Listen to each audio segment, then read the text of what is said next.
గురించి నేను ఎక్కువ చెప్పలేదు. తను అడిగింది నా గురించి చెప్పట్లేదు ఏంటని. ఇప్పుడు మొత్తం నాకు మానస శర్మ వారణాసి ఏంటిది? మానస వారణాసి శర్మ కాదు, వారణాసి. అచ్చా అచ్చా, ఇద్దరు రీల్స్ అన్నీ వచ్చేస్తున్నాయి. వాళ్ళ గురించి వస్తున్నాయి, ఆవిడ గురించి వస్తుంది, ఈవిడ గురించి కన్ఫ్యూజ్ అయిపోయాను. అంటే అందం గురించి వాటి గురించి. చాలా మంచి రైటరు, చాలా మంచి డైరెక్టరు.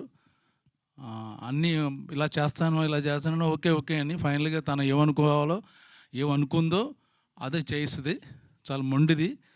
ఫస్ట్ మట్టుకు ఒప్పుకుంటా బాగుంది చేద్దాం అని. లాస్ట్ టేక్కి వచ్చేసరికి యాజ్ ఇట్ ఈజ్గా తను ఏం రాసిందో ఇటు అటు మార్చడానికి అదే చెప్పాలి మనం. ఒక్కవేళ బలవంత పెడితే అది తీసి అది పక్కన పెట్టేస్తుంది. తనకు కావాలని మళ్ళీ తీసుకుంటుంది అన్నమాట. చాలా మంచి ఫ్యూచర్ ఉంది. ఇంకో సెంటిమెంట్ ఏంటంటే, నేను చేసిన డెబ్యూ డైరెక్టర్లు అందరినీ నాకు 30-40 మంది వాళ్ళ కొత్త సినిమాలు చేశాను. వాళ్ళందరూ పెద్ద డైరెక్టర్లు అయిపోయారు. తను కూడా ఆ విషయంలో లెక్కి. అంతే కదా. సో ఓకేనా. ఇప్పుడు ప్రస్తుతం ఎంజాయ్ చేస్తుంది. ఇప్పుడు అంటే యాక్టింగ్ మళ్ళీ ఆఫర్లు కూడా వస్తున్నాయంట ఇప్పుడు. సార్ మానస గారు అడిగి చెప్పించుకున్నారంటే ఆవిడ ఫ్యాన్స్ నమ్మరు సార్. మీరేదో thank you so much sir.